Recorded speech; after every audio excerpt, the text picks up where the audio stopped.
warahmatullahi wabarakatuh. Kembali lagi di Priwet Podcast Ranting IPNU IPPNU Wedoro. Di episode Priwet kali ini memiliki tema intoleransi. Mungkin terdengar berat dan juga panjang untuk dibicarakan. Namun, di sini akan diringkas secara singkat dan juga bermanfaat melalui pengalaman narasumber kita. Sebelum itu, perkenalkan, namaku Diah Nur Novitasari, biasanya dipanggil Rekanita Dia. Oke, langsung saja. Narasumber kali ini adalah salah satu pelajar NU yang bergabung dalam organisasi IPNU Wedoro. Ia akan berbagi pengalaman tentang intoleransi yang ada di lingkungannya dan cara bagaimana ia meresponnya dan bagaimana ia melawan hal tersebut. Siapakah dia? Langsung saja. Rekan Denis. Hai rekan Denis. Hai semuanya. Apa kabar hari ini? Alhamdulillah baik. Oke, sebelum itu boleh dong perkenalkan diri kamu biar sahabat online itu tahu tentang kamu. Ya, baik rekan-rekan kita sekalian, perkenalkan nama saya Denis Ainur Ramadhani, biasanya dipanggil Denis. Saya telah bergabung di IPNU Wedoro sejak tahun 2019 dan saat ini saya menjabat menjadi sekretaris 2 di IPNU Wedoro. Oke. Kalau boleh tahu kesibukannya apa ya hari akhir-akhir ini?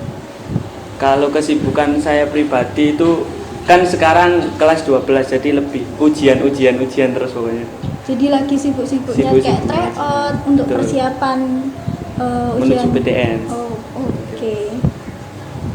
Tadi sudah bergabung di IPNU dari kapan tadi? Dari tahun 2019. Itu pas kelas berapa? Itu waktu masih kelas 9 menuju ke kelas 10. Berarti SMP menuju SMA. Ya, oke.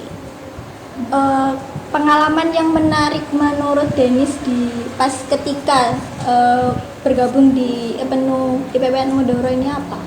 Ya jadi dulu ceritanya itu awal itu kan ikut cuman gara-gara ikut temen gitu ya. Ya? Dulu diajak kalau ada jam'iyah disuruh ikut, kalau ada futsal disuruh ikut. Lama-lama kok waduh asik kayaknya ya. Aktif Akhirnya terus ya? aktif. Setelah itu ikut ke pengurusan baru di situ saya masuk ke pengurusan awal menjadi koordinator Departemen Minat Bakat. Setelah itu di periode selanjutnya, di periodenya rekan Jimli saya menjadi sekretaris 2 seperti itu. Konsisten ya? Alhamdulillah Naik konsisten. terus gitu. Bismillah. Oke, masuk ke dalam tema nih. Pernah nggak sih ataupun merasakan ataupun juga melihat intoleransi yang ada di lingkungan kamu yang dilakukan kamu sendiri ataupun juga orang lain? Kalau dari saya pribadi mungkin belum pernah melakukan yang namanya intoleransi. Akan tetapi kalau di lingkup luar, lingkup sosial baik itu di lingkup sekolah itu sangat sering sekali. Dalam bentuk apa sih kayak yang kamu lihat itu? Misalnya kan teman saya ini kan saya sekolah di salah satu SMK negeri di Surabaya. Nah, yang namanya negeri kan pasti heterogen. Iya. Bukan hanya satu agama aja. Di situ kan banyak agama. Terkadang juga ada yang body shaming ya kalau bahasa gaulnya teman-teman. Body shaming. Jadi misalnya ada teman saya gitu ya. Ada yang teman-teman yang lain gitu dari jauh bilang seperti ini. "Woi, PWII." Nah, saya akhirnya tanya, "Apa rek PWI itu?" Persatuan Wong Ireng Indonesia. Nah, di situ kan kelihatan sekali intoleransinya ya. Di situ menurut saya waduh ini bahaya ini kalau diteruskan kan nantinya menjadi problematika tersendiri dan juga adanya pertengkaran seperti itu. Dari singkatan itu mengacu kemana sih, ke kulit ataupun ras suatu suku? Kalau dari pandangan saya pribadi sepertinya di kulitnya sih. Ya sih, emang kayak gitu tuh kayak sama sih kayak pengalaman aku ketika itu aku pas SMP. Itu ada temenku kayak ngejek diri aku gitu, sebelahmu lo putih, awakmu lo ireng. Aku lah, hah? Terus emang patokan seorang yang cantik itu dari kulitnya ya? Cuman bisa berangan-angan kayak gitu sih. Oke. Terus apa yang kamu lakukan ketika itu? Kalau dari saya pribadi ya, perlu kita ketahui bersama bahwasanya Indonesia ini kan beragam ya, baik dari agama, suku, ras, budaya. Jadi ketika melihat seperti itu seakan-akan hati ini rasanya bergerak sendiri ya. Ada slogan mengatakan teman-teman bahwasanya menjadi seorang pemuda itu janganlah menjadi seorang pemuda yang baperan, tapi menjadi seorang pemuda yang berperan. Dan yang kedua, janganlah menjadi pemuda yang hanya bisa bersaksi tetapi tidak beraksi. Nah, dari situ, dari slogan tersebut, saya langsung menyatakan bahwasanya ayolah kita rubah. Dengan adanya persepsi seperti itu, nantinya kan juga adanya persatuan, kesatuan, dan juga kan pasti antara satu dengan yang lain kan bisa damai seperti itu. Tidak adanya perselisihan ataupun kesenjangan sosial di situ. Jadi motivasi kamu itu dari slogan itu ya? Betul. Oh, oke. Bisa tuh kayak disebarkan ke teman-teman, nah kalau ini tuh nggak baik ya gitu. Oke. Iya.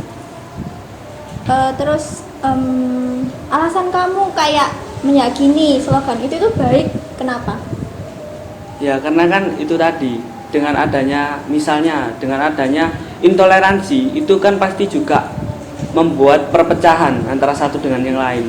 Dengan adanya slogan tersebut, itu slogan yang baik, itu melekat pada dirinya, mengetahui bahwasanya oh ternyata toleransi itu penting di antara kita seperti itu. Apalagi yang perlu kita ketahui bersama, kembali lagi, Indonesia ini merupakan suatu negara ataupun negeri yang sangat kaya ya, baik itu provinsi, pulau, suku, ras, budaya, adat istiadat, seluruhnya seperti itu.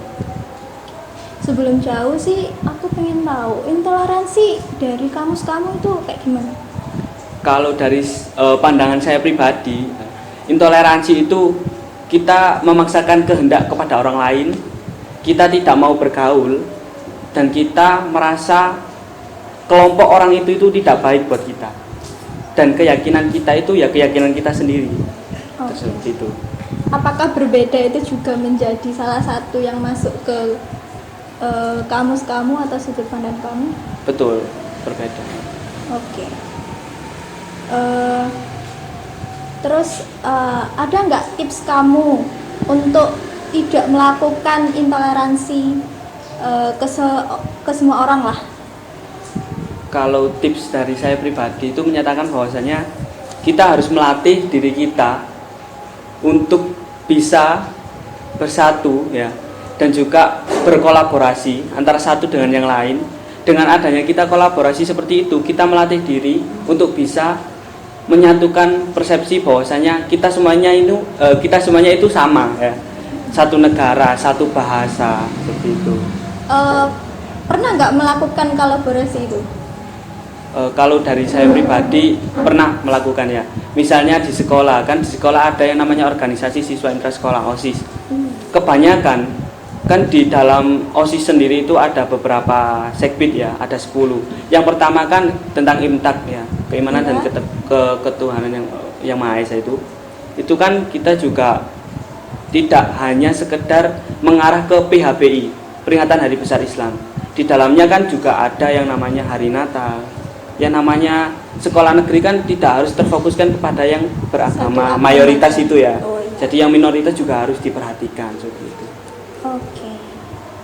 Jadi berhasil kan dalam melakukan kolaborasi itu? Alhamdulillah berhasil. Kan kamu bergabung di IPENU ini udah lama.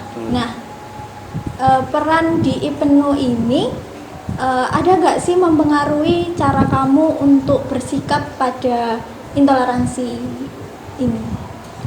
Kalau peran IPENU sendiri ya, perlu kita ketahui bersama bahwasanya Islam itu sejak lahir itu mengajarkan kita untuk menjadi seorang yang toleran. Akan tetapi ada batasan-batasan khusus yang dimana kita juga harus mengedepankan ataupun mementingkan keyakinan kita ya, baik dari akidah maupun yang lainnya.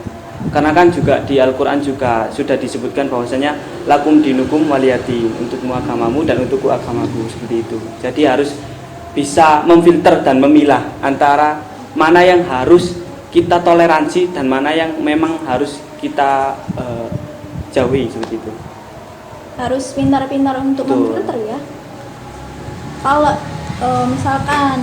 misalnya kalau Mas Denis ini punya pengalaman di organisasi IPENU ini ada nggak sih intoleransi yang pernah dilakukan teman-teman? Kalau di IPENU sendiri, khususnya di IPENU Udara, saya belum pernah melihat ya. Belum bisa Iya, belum dilihat. pernah, ya. Oke. Ya jangan sampai lah Iya, kan. jangan sampai ya. Oke, dan selanjutnya dampak lingkungan ketika kamu menerapkan toleransi.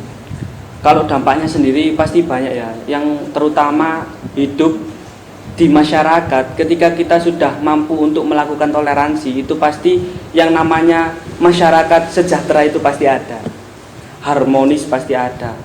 Terus minimnya perdebatan antara rumah satu dengan rumah sebelahnya ya. Jadi jarang sekali ada yang namanya, kalau zaman sekarang itu ilo-iloan karo tonggone dewe ya. Itu jarang sekali karena kita sudah berbaur rukun. Dengan adanya rukun seperti itu kan hidup juga lebih sejahtera, makmur, tentram seperti itu. Semuanya berawal harus dari yang dekat, baru Betul, yang jauh. betul. Oke. Kan kalau menerapkan itu sendiri kan sudah, tapi bagaimana kalau kamu menerapkannya agar semuanya tuh tahu kalau toleransi itu juga penting? Kalau menyebarkan ya lebih tepatnya. Iya. Kalau menyebarkan sendiri itu ya itu tadi, kita berawal dari orang-orang terdekat kita. Orang-orang terdekat kita juga berpengaruh untuk menyebarluaskan seperti itu. Jadi terdekat berkelanjutan. itu siapa? Ya, misalnya saya di organisasi IPENU Udara. Saya di IPENU Udara mengajarkan bahwasanya ketika rapat kita mengandalkan kayak silakan usul. Nah, itu kan melatih untuk toleransi sendiri. Silakan usul. Akhirnya dengan cara kita memberikan contoh secara langsung, mereka juga mampu untuk mencontohkan kepada orang lain. Kan belum tentu teman yang kita dekati itu juga temannya mereka di luar, paham? Jadi saling nyalur gitu. Oke. Tapi pernah nggak kayak kamu merasa kalau sudut pandang orang lain tentang toleransi itu kan sudut pandang kan beda antara satu orang dan lainnya. Bagaimana kamu merespon toleransi menurut orang lain yang padahal ini loh nggak bagus, tapi menurut kamu itu bagus? Gimana kamu meresponnya? Ya perlu kita ketahui bersama ya bahwasanya latar belakang seseorang itu berbeda-beda dan juga mindset orang itu berbeda-beda. Akan tetapi dengan adanya pegangan diri sendiri, yaitu tadi kita ada batasan-batasan tersendiri. Kalau memang menurut kita dan menurut keyakinan kita itu benar, ya sudah kita jalani seperti itu aja.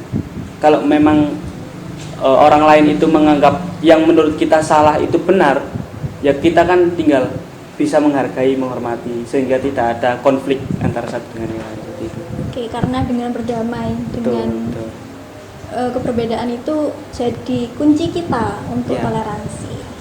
Nah, baru-baru ini kan ada perayaan Hari Valentine. Menurut agama Islam itu sudah menengahi atau menyimpang dari syariat Islam itu sendiri. Kalau itu menurut Mas Denits itu bagaimana? Kalau dari perspektif saya pribadi ya, kita kembali lagi dengan yang apa sudah saya katakan tadi bahwasanya lakum dinukum waliyadin. Kalaupun emang itu menyalahi aturan ataupun syariat yang telah ditentukan ya, atau menurut keyakinan kita itu salah, ya kita harus menjauhi. Tapi berbeda dengan perspektif para kaum muda ataupun generasi milenial saat ini, bahwasanya itu adalah suatu hal yang mungkin lumrah dan wajar ketika saling bertukaran entah itu bunga ataupun coklat. Itu mereka tidak ada tujuan lain, cuman kayak ya ingin merayakan aja. Nah itu mungkin dalam sisi agama sendiri bisa dibilang ya sudah biasa ya, sudah bisa dikatakan ya boleh-boleh saja. Akan tetapi jangan sampai ada perasaan bahwasanya mereka lupa dengan keyakinan agamanya seperti itu. Tapi misal nih kalau ada teman kamu kayak aku tak ngerayain Hari Valentine buat pacarku, gimana gitu respon kamu? Apakah kamu mencegah ataupun diam aja? Kalau menjadi seorang pemuda masa kini, apalagi Nahdlatul Ulama ya, apalagi sekarang NU sudah masuk ke abad yang kedua ya. Kita harus ada perubahan-perubahan secara signifikan, bahwasanya ya menjadi seorang pemuda ya kita harus mencegah teman kita tersebut, bahwasanya kalaupun memang di agama sendiri kan sudah ada ya yang menjelaskan bahwasanya janganlah kamu mendekati zina ya. Betul ya. Nah, di situ kan kita juga bisa menjelaskan bahwasanya lebih baik kita menghindari hal-hal yang seperti itu. Kan kita cuma bisa memberikan saran, entah itu dipakai atau tidak kan terserah dia seperti itu. Yang penting kita mau untuk mengajak ke dalam kebaikan seperti itu. Apakah cara yang terbaik adalah hanya cuman jangan berbuat zina karena itu nggak baik kan di agama? Apakah cuman itu aja cara kamu untuk mencegah dia agar tidak melakukan hal tersebut? Tentunya tidak ya, karena kita ketahui bersama bahwasanya anak muda zaman sekarang itu bisa dibilang kalau bahasa Jawanya itu banggel ya.